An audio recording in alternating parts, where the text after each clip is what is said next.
This morning we come to the close of our study of the life of Moses as we see him passing on the mantle of leadership to Joshua. Now, I never ran track competitively, but I did receive a little instruction along the way for several track events. And among my favorites to participate in, the favorite events and also to watch, are the relay races. If you're not familiar with how the relay races work, there are 4 different runners that compete for each team. And one person will then run a leg of the race and then passes on a baton to the next runner, just a small metal tube or bar. And then after that next person grabs that baton, then they run the next leg of the race. And then the last runner is called the anchor, usually the fastest runner that you count on to finish up the race for your team. Now, those races are about speed, of course. Any race is. You have to have fast runners in order to win the race. But even more important than speed is that specialized skill of one runner passing on the baton to the next runner. You have to do it in just the right way. Measuring your steps to match the pace of the next runner and timing that exact moment where you pass the baton on to where, the swinging arms of the next runner correlate with how your arms are swinging as you run. And if you mess up the timing of the passing of the baton, then you lose precious seconds. And if you would drop the baton, which happens actually pretty often, then you lose a lot of time. And many times the teams with the fastest runners don't win the relay races because of the passing of the baton. If they lose that time, then even the fastest runners can't catch up and make up the time that they lost. I think that is just a pretty good symbol of what we're going to talk about this morning as we finish our study of the life of Moses. It was time for him to pass the baton on to somebody else. And it was very important as to how that was done. It was time for Joshua to step into the leadership role. And we can learn a lot about our lives in general from that process of Moses passing on that leadership to Joshua. I believe there are several principles that can be drawn from this closing chapter of the life of Moses. The first is this: you're never too old to make a terrible mistake. It seems that anger was something that Moses struggled with for all his life, which is kind of encouraging for us because it gives us the hope if a man like Moses struggled with anger, then we don't need to feel so bad if we might struggle with that too. But it's also a little shocking sometimes to realize the ramifications of uncontrolled anger. You might remember right from near the beginning of the account of Moses' life in Exodus 2, that it was Moses' unrestrained anger that resulted in the death of the Egyptian and Moses' own 40 years on the backside of the wilderness. At about the age of 40, Moses saw an Egyptian beating up on a Hebrew, and in a rage he killed that Egyptian taskmaster. Now, this was not just some mistake of youth. He was 40 years old. He was a grown man. Nor was it because he was ignorant and uneducated. The book of Acts tells us that Moses was educated with all the learning of the Egyptians. No, it was just simply because of his anger that he had to spend the next 40 years learning patience as he was shepherding sheep in the desert. But sadly, this was not the last time that Moses' anger was displayed. When Moses came down from Mount Sinai with the 10 Commandments, as we talked about a couple weeks ago, he found that the people had become restless and they had actually made an idol for them to worship. And when Moses saw the people dancing before the idol, his anger flared. According to Exodus 32:19, it says, when Moses approached the camp and saw the calf and the dancing, his anger burned. And he threw the tablets out of his hands, breaking them to pieces at the foot of the mountain. So was his anger justified because of the people worshiping the golden calf? Of course it was.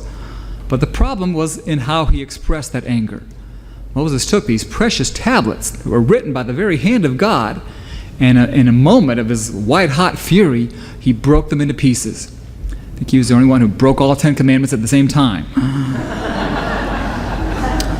So now it was time for him to lead the people to the culmination of this journey. And it was time for the people to finally enter the promised land. And Moses' anger once again causes him some problems.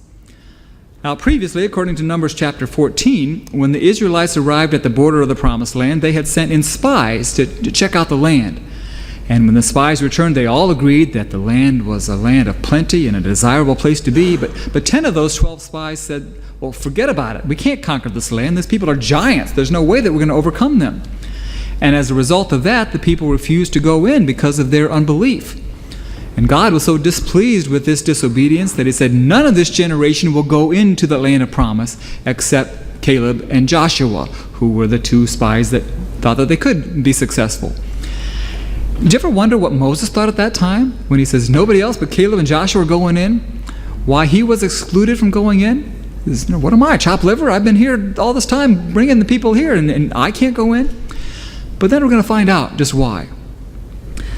Now the Israelites have been wandering in the desert for 39 years, and in Numbers chapter 20, verses 1 and 2, we see again that Moses is in a situation where he will be filled with rage.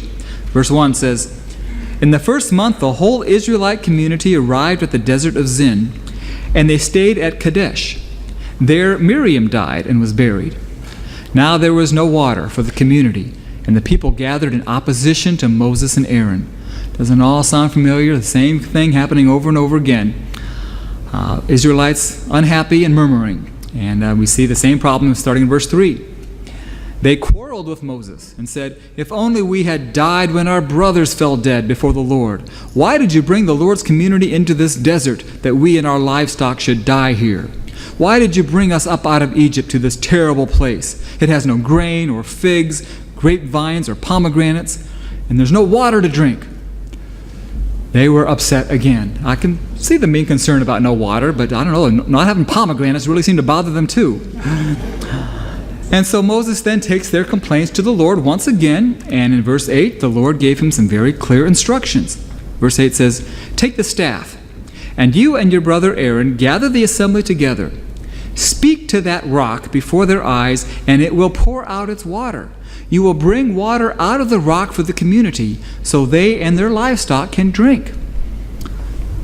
So the instructions were very clear, but instead we are told in verse 10 that Moses took his rod and gathered the people and said in verse 10, he and Aaron gathered the assembly together in front of the rock, and Moses said to them, listen, you rebels, must we bring you water out of this rock?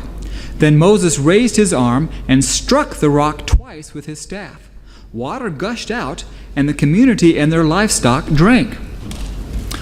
Well, that sounds like the problem solved. Now there's water, everybody has water to drink, and everybody's fine. But no, we got a big problem. Is that what God told Moses to do? Not at all. And that's what the problem was. God did not tell him to strike the rock. Now, you say, well, why are we so hard on Moses? Back when they had trouble with no water before near the Nile, he did strike the rock there and water came out. So why wouldn't he just assume to do the same thing again? Well, God was very specific. He said, no, speak to the rock. Have faith in my word and believe it. And it was only because of Moses' temper tantrum, that he was mad at the people for their murmuring, that he not only disobeyed that commandment to speak to the rock, but he struck the rock, but he struck it twice and in criticizing the people. So it was his anger and his disobedience that was blatant.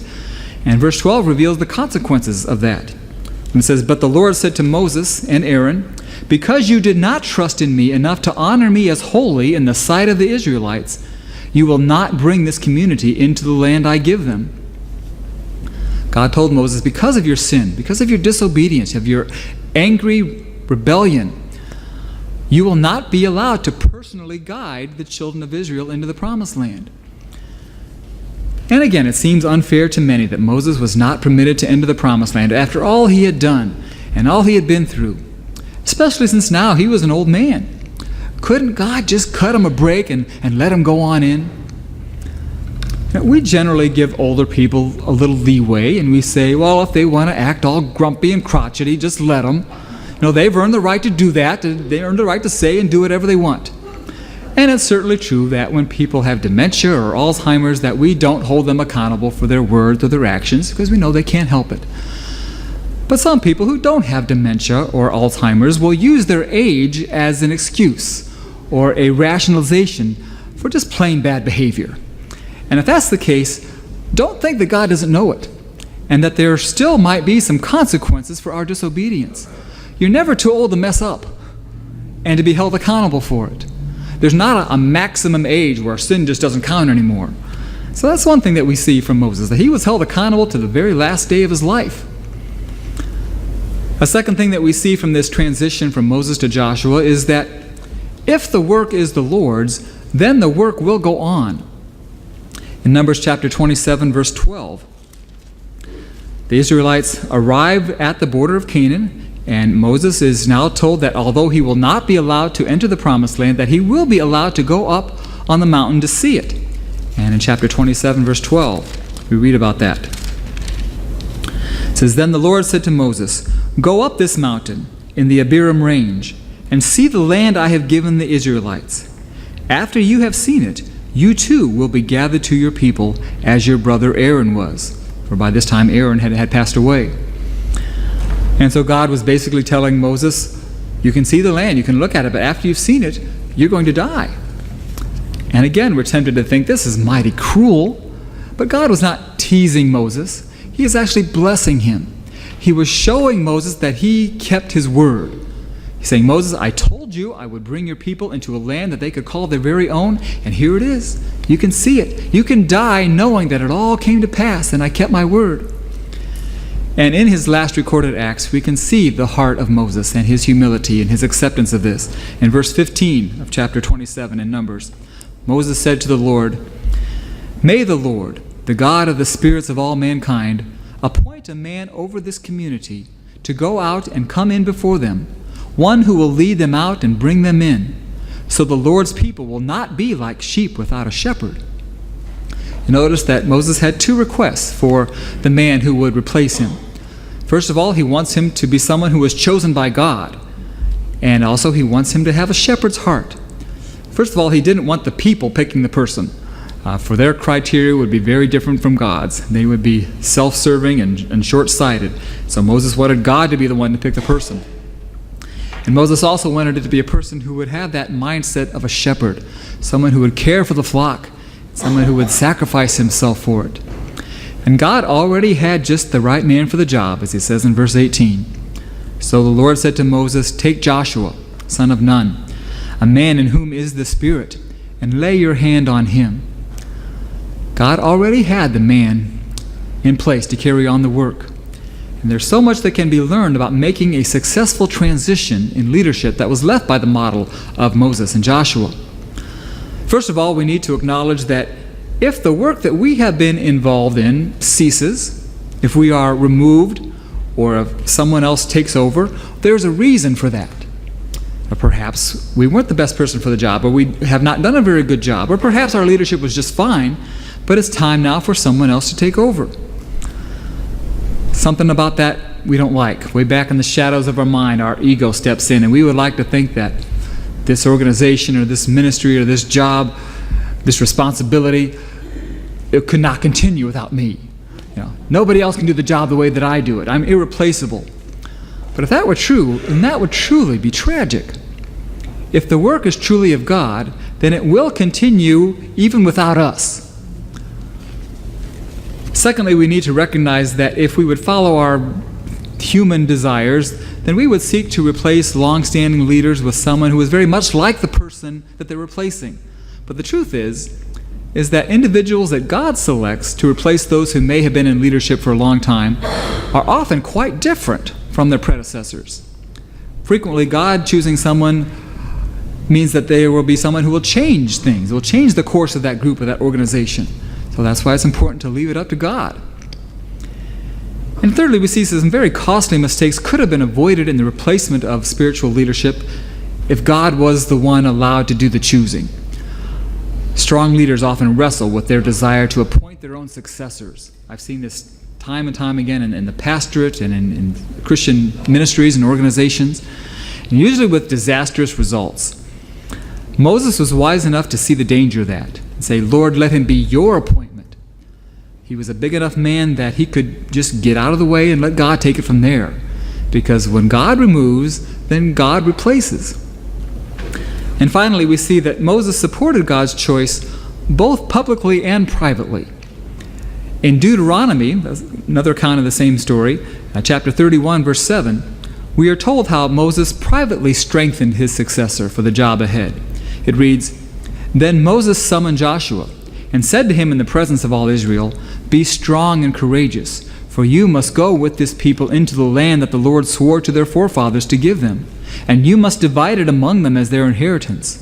The Lord himself goes before you and will be with you. He will never leave you nor forsake you. Do not be afraid. Do not be discouraged." So as soon as Moses received his orders, he obeyed them.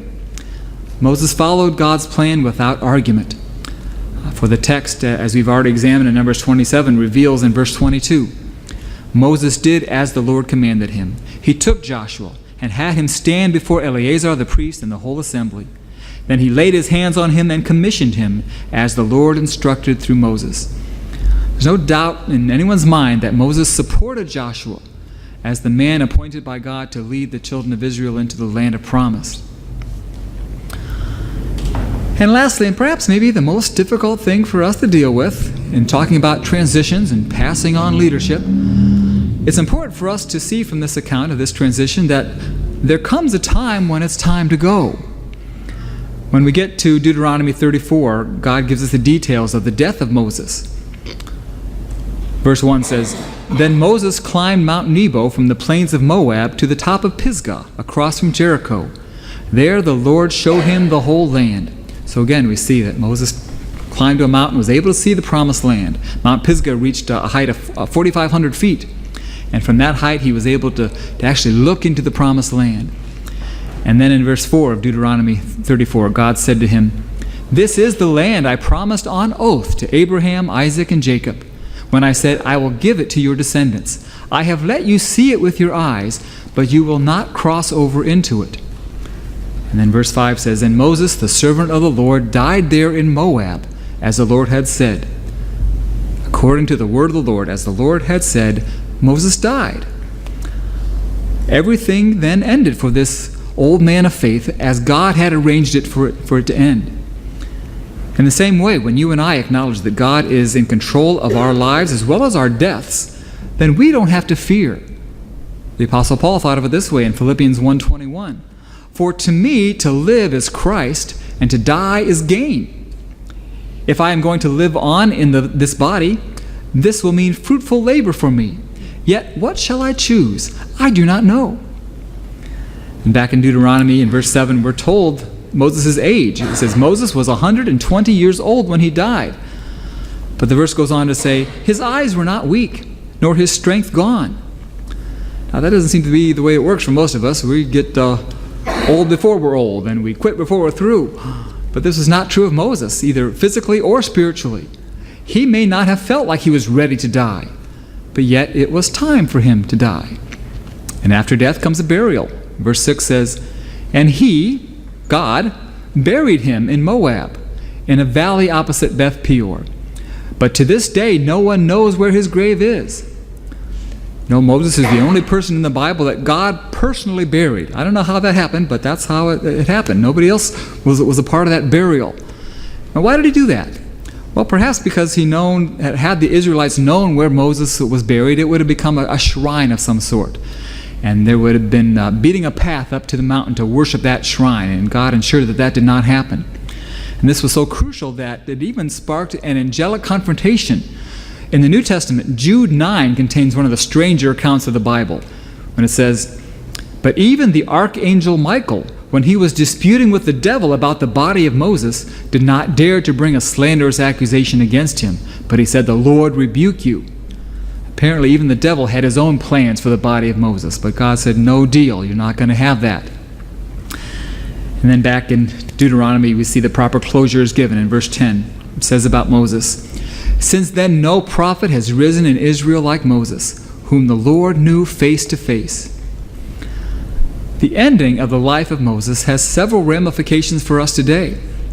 First of all, the obvious is that death comes to us all. A lot of people look at the whole idea of death as if there's something unfair about it. It's just not right. Someone died, and we feel cheated. And on the surface, it does seem to be unfair. We have to let go of some people long before we are ever prepared to do so. And we wonder, why them? Why now? Or on the other hand, other people have long been ready to go to be with the Lord, and they find that they are to remain here for whatever God's purpose might be for them. And they wonder, why not me? Why not now? Why am I still here? Well, first of all, we all deserve to die. That's inevitable. That's the exact wages of our sin. Now, why some people die young, I don't know. Why some have to suffer far more than others before they die, I don't know that either. But I do know that we all have to die. We have no control over where or when or often not even how. Death is something that we just have to accept. Hebrews 9:27 says, "It is appointed unto man to die, and after that comes the judgment." And so as precious and as valuable as this life on earth is, we have to learn not to hold on to it so tightly, that we presume upon God and we act as if He owes us so many years on this earth with our loved ones. He doesn't owe us anything. Anything that we have, any day that we have, any breath that we have to take is a gift from Him. There comes a time for this life to end. But not only does this mark the end of Moses' life, it also marks the end of his era, of his ministry. And there comes a time for other things in our life to come to an end, even before we die. Whether we like it or not, things end. Good friends move away. That's hard. Experiences that we have always enjoyed may not be possible anymore. Ministries that we were involved in and loved and were excited about sometimes cease to exist. Or sometimes there comes a time to move on from those ministries or from certain activities. Skills that we used to have just aren't there anymore. Food that we used to eat, we can't eat anymore. These things happen. Softball games we used to play, we can't play anymore. Might have to remind me of that next summer. Things change, things end. That doesn't mean that God has deserted us or He's taken things away from us to punish us. Sometimes we just have to realize that it's time to move on to another phase of life or another ministry or another job other than what we might have right now. There does come a time to move on. We can easily get into such a comfort zone with what the Lord has given us to do now that we shut the door to new possibilities. We struggle to believe that God loves us when He chooses to move us on to new territory. Whether we're talking about our own lives coming to an end, or whether we're talking about the lives of those close to us, or whether we're talking about a particular opportunity or ministry or job, sometimes there comes a time to go. It can be painful. It can be very challenging. But when your trust is in the Lord, it's very exciting. And unless the Lord comes back for His own first, other endings will come. Your life will be full of endings of many various kinds. Maybe sooner, maybe later, but they will come. We have no control over that. But we do have control over how we live through it. Right up until the moment those endings happen, or right up until the moment that we leave this world. As we have followed the life of Moses, we have seen how God used this man who had his flaws, but who also trusted the Lord. And in the same way, He can use each of us who have our own flaws, but if we trust the Lord, we can be used to accomplish great things for Him, running the race with perseverance until that time comes for us to pass on the baton to somebody else, to the next runner. Until that time comes, let us commit ourselves to staying faithful to the one who has delivered us from our sins and who has led us into that place of promise and hope.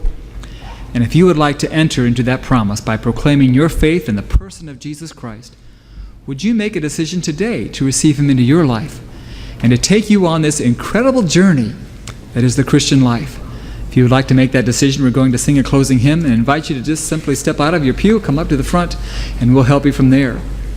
The invitation is also for anyone else who would like to decide to become a member of our church, to transfer your membership, to be baptized, any other kind of spiritual need that you might have. The altar is always open. We're going to sing about God's work in our life, O God, our help in ages past, number 335. Let's stand together as we sing.